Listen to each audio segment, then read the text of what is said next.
So first, I will be joined by Qutaiba Al-Khalil. Qutaiba specializes in child protection, child safeguarding, safe programming, and capacity building. He has 8 years of experience in establishing and operating child and youth protection programs and developing child safeguarding systems. He mainly worked on protection in emergencies, early childhood development, social and emotional learning, resilience programs, and developing child safeguarding procedures and policies. Then we will have Haima, who's a feminist, human rights activist. She holds a master's degree in risk and security. She has been working in the sector of civil society since 2012. She's working for LDSPS and responsible for advocacy and communication. She's also a consultant with the Syrian Female Journalists Network. Then we will have Mr. Omar Shaban. I hope he will be able to join. He's joining from Syria. He's the current representative for Families of Children with Disabilities Committee. He is a remarkable and passionate advocate for the rights of children with disabilities and inclusive education. And last but not least, we will have Maimouna Al-Ammar, who's a non-violent activist who has more than 9 years experience in social work. I've had the pleasure of working with her in Hurras network for the last 8-9 years. She has a proven track of record as a human rights defender. She's a mother of 2 and currently completing a master's degree in childhood in society as an education studies. Without any delays, let me start with the questions for our panelists. And then afterwards, if you have any questions, you can either ask them through the Q&A mechanism in Zoom, or write them on the chat so our panelists can have the chance to answer them either during their interventions or at the end of this webinar.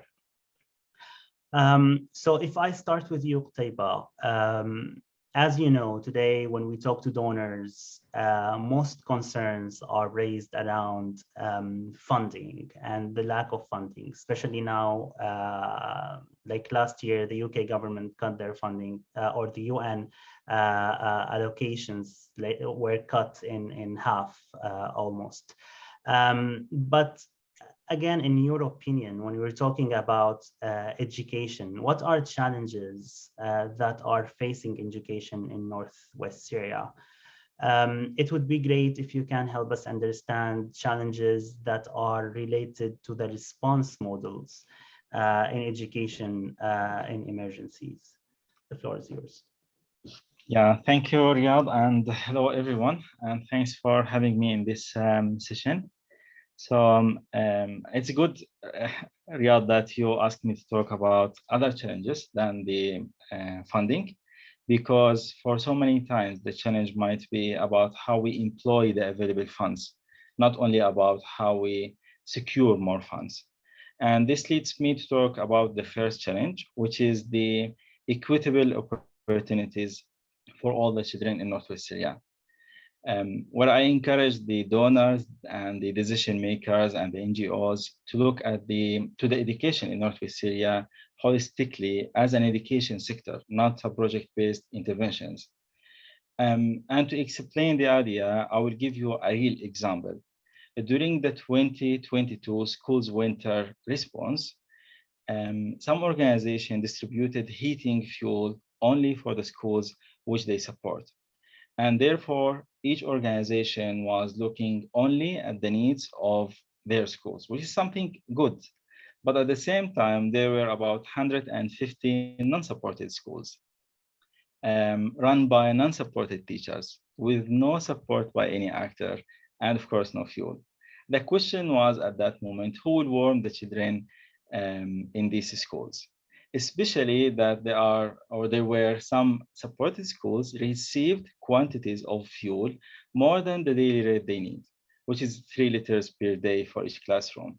And then we ended up having some supported schools stored more than they need and non-supported schools in the same local community and at the next door of the supported schools with no fuel.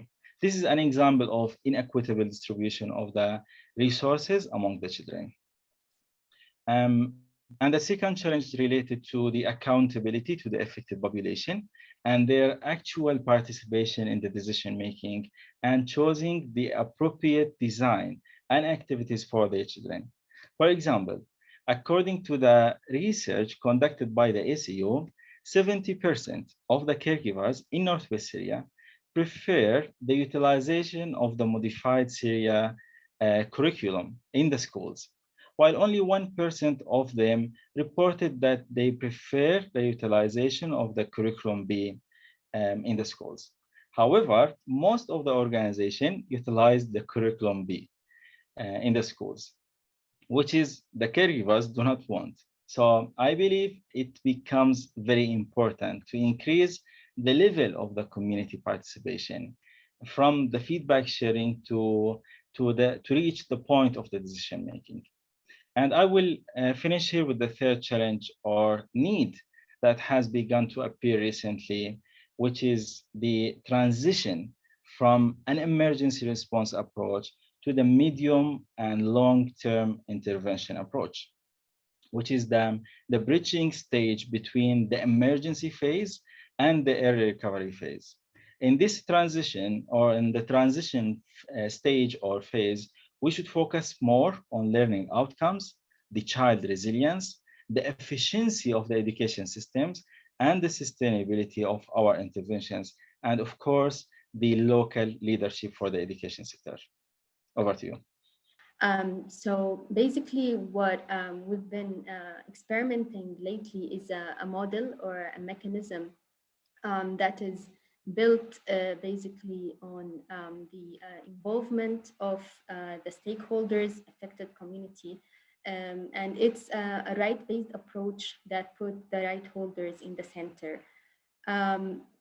This approach or mechanism taken into account that it is open to the communities to participate and engage in the planning and decision-making processes of the education and child protection sectors through engaging families or parents of the students and representative unions / leagues or civil society organizations supporting or interested in these both sectors. And it's also based on human rights conditionality.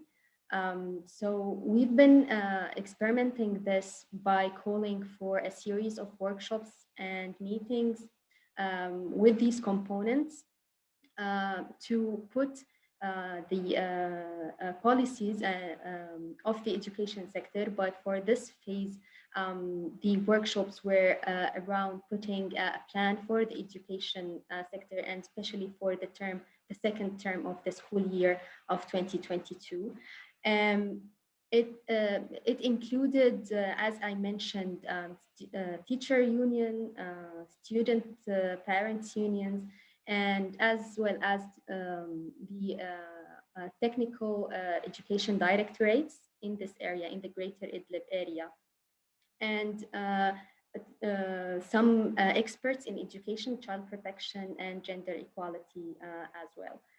So the model aims at putting more strategic goals for the education sector in this concerned area, and somehow figure out together in a participatory methods and mechanism and equitable standards or values for the sector, and to have maybe also in the future follow-up or monitoring mechanisms by the affected community, by the right holders themselves, to monitor the processes of the education sector, each from its position and specialization, of course. I wanted to clarify a little bit about the education from the model from the education perspective. So the model that we are applying now was a result of applying the political economy analysis to identify the actors of the Syria education program targeted community, which consists of the teachers, caregivers, and children. And that was to determine the real representatives of these groups. In addition, of course, to the some representatives of the small groups or the marginalized groups, such as children with disabilities or girls. When we identified the main actors in our targeted community, we gave them the opportunity and the technical support to be organized and to form a representative structures for each group. All the groups should be specialized in one of the aspects of the education domains, independent and run with good governance. Examples of these representative structures: the teacher union, the Children with Disability Association, the protection committees, some local NGOs, assembly education instructors, and education directorate. So these structures or local bodies develop a mechanism for coordination and communication among them. And as a result of their coordination, they produced a unified education strategy for Northwest Syria based on principles of localization, community participation, inclusion, safeguarding, and relevancy. The Syria Education Program, or Manahil program, the program that I work with, has adopted this strategy as a guide to identify the interventions that we must support from our side in order to achieve the Syria Education Program objectives and their strategy. And at the same time, these groups together, they set a communication routine to monitor the progress of their strategy and also to advocate for it. This mechanism or the processes had so many benefits. For example, the education decisions are made collectively and based on specialized technical functions. The activities are more relevant and the risks are assessed by the representatives of the beneficiaries. We have got more holistic approach to all aspects of the education sector that meets the needs of teachers, caregivers, and of course the children. In addition to that, the presence of many community-based organizations and local structures in the decision-making place has greatly expanded the base of resistance to any external interference or attempt to politicize the education services. Over from my side. And for Qutaiba and Haima for the great highlights. From a child protection perspective, we can notice that numbers of out-of-school children last year of more than 800,000 children were shockingly bigger than those in the previous year of 500,000. Should we ask why? We think this raises many questions about education interventions in the area. After 11 years, the Syrian response has delivered humanitarian aid to over 6 million people. The authentic right of proper education, however, wasn't well considered and prioritized in the response agenda, despite continued support to various forms of education in emergencies. Dangers resulting from being out of school are still overshadowing the deterioration of education system, and lack of education opportunities has left Syrian children and adolescents vulnerable to early or forced marriage, militarization, and child labor. Education is still a concern which touches the heart and mind of every single mother and father. Syrian mother and father. They need to support their children's positive identity development in a changing context. They need to make sure their children have access to safe places, places where they can learn, socialize, and feel a sense of normalcy.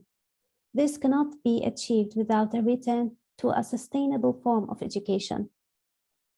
In the past years, we at Hurras Network addressed drop-out of school cases and facilitated children's return to schools through accelerated and catch-up programs in correlation with PSS programs. However, standalone and temporary solutions are not enough.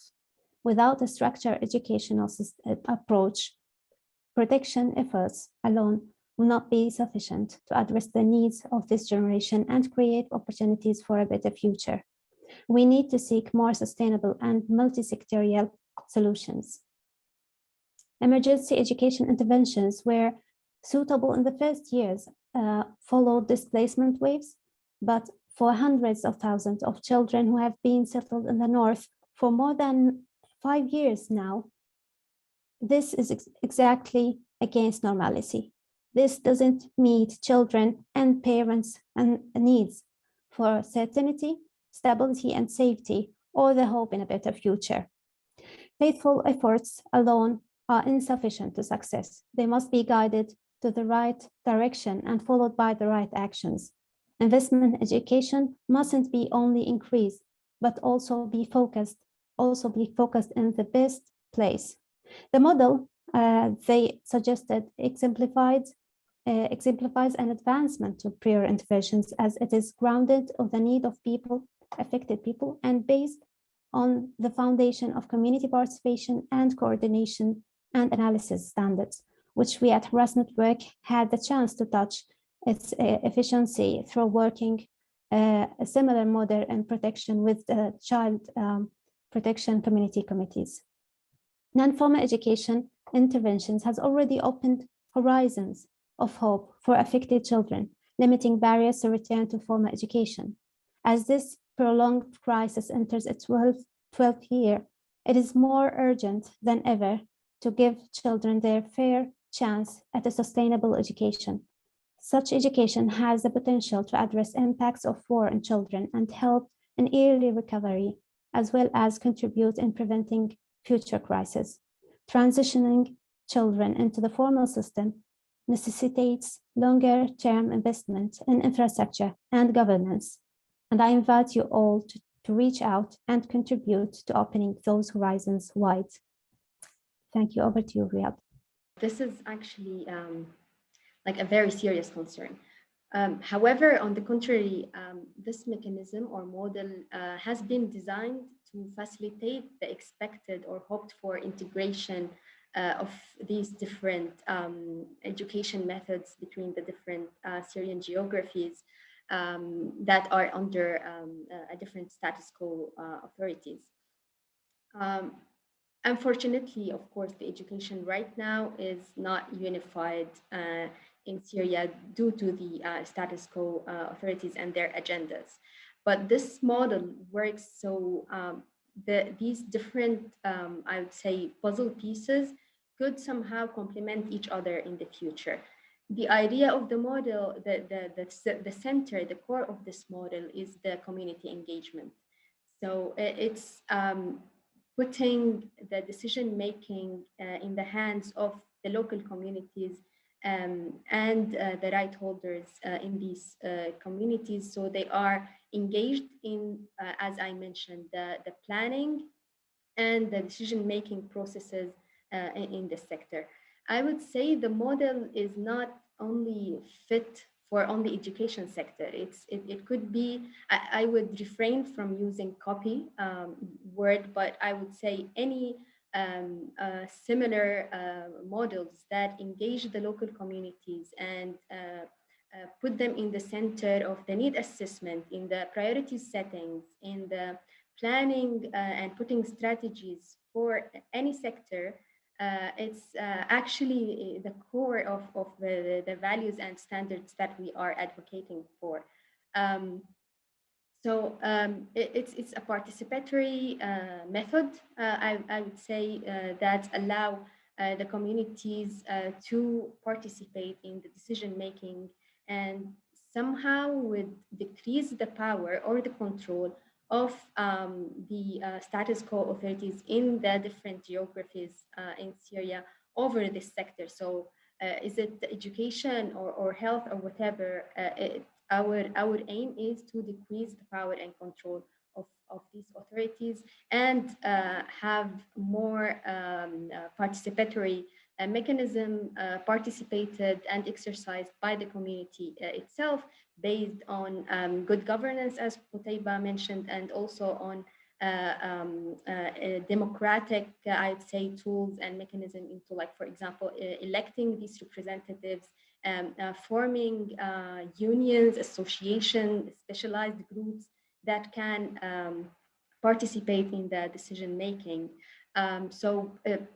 Especially we were thinking about, like, Syria after when a political transition is achieved, that this model taken into account, that it is adopted, can of course ensure that the education is not politicized or not under the control of the ruling authorities. As we know, teachers have been themselves victims of shelling targeting civilians objects, including schools. The ones who survived suffered the loss of and grief for their colleagues, forced displacement, and the misery of life in camps. The complete lack of income that forced many of them to quit teaching in order to pursue a living. Teachers comprise the underpinning pillars of those who are in charge of education and a window through which students see the world. The focus on providing support to them is extremely important. But how to support them? When we try to answer this, we go and listen to them. And here I will tell you a small story. Last winter, we organized a meeting with female head teachers of schools in Idlib and rural Aleppo to hear about teachers' working conditions and better understand their needs. The ladies were surprisingly inspiring and broke all the stereotypes we had in our minds. Each one of them had a powerful and empathic personality at the same time. Their speech was full of passion towards their work and about rescuing the future of children. They talked spontaneously about walking for long distances every day to attend the school, holding their infants as they didn't have the right of a maternity leave.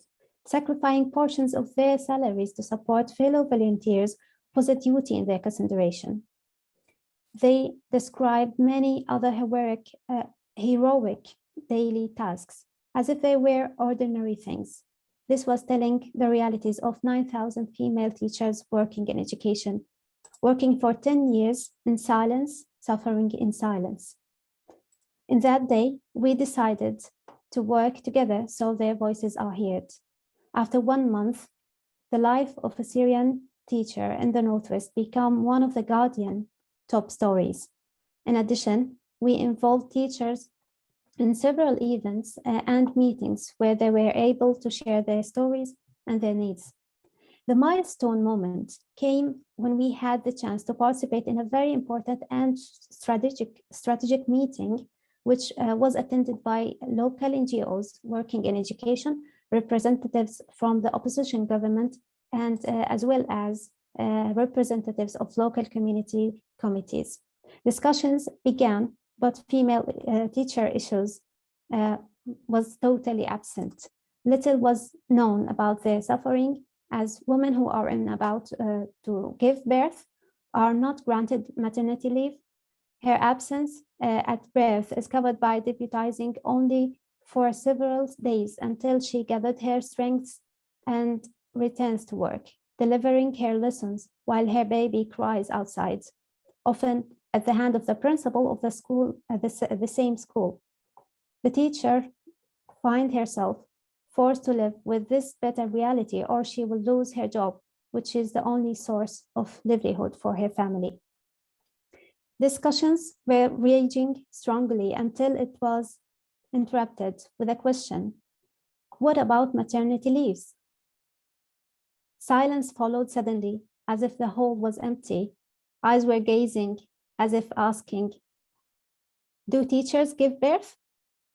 The silence was interrupted by a question. Is it possible that there is no maternity leave? And this question was followed with a long discussion.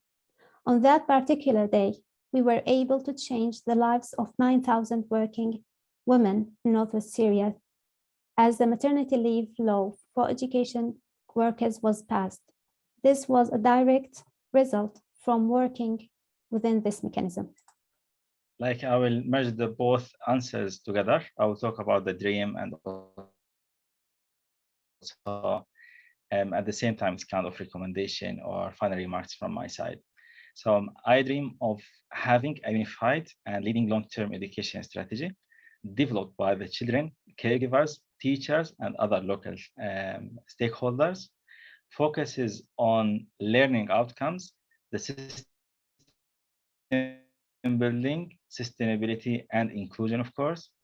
And there is kind of conscious accountability to the representatives of the local communities, such as teacher union, parents groups, and children. And I am sure that my dream will come true. Thank you, Riyadh. I would also like to thank Qutaiba again for his hopeful thoughts for the future. The model, as I mentioned, is still under development. So, of course, any experience is needed to develop this model and push it forward. We would need experts in education sector and in good governance.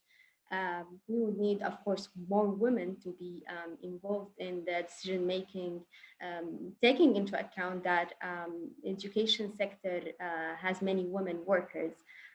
So this model or mechanism, of course, facilitates the engagement and participation of these women in the decision making, especially when we're talking about policies and that would affect their daily lives and their work experience.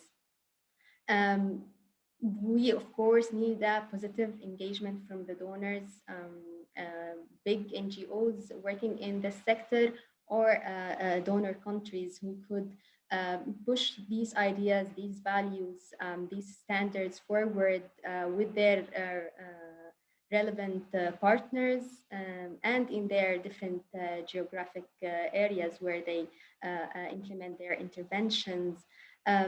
We hope this body is trusted by both donors and the local communities.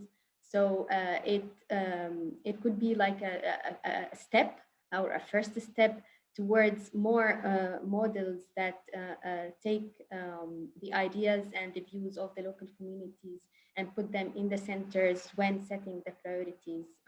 My colleagues all mentioned how the priorities and the needs and the plans for funding of the sectors are now designed, and I would say also like working on a local level is a key factor to have more sustainable outcomes of these activities.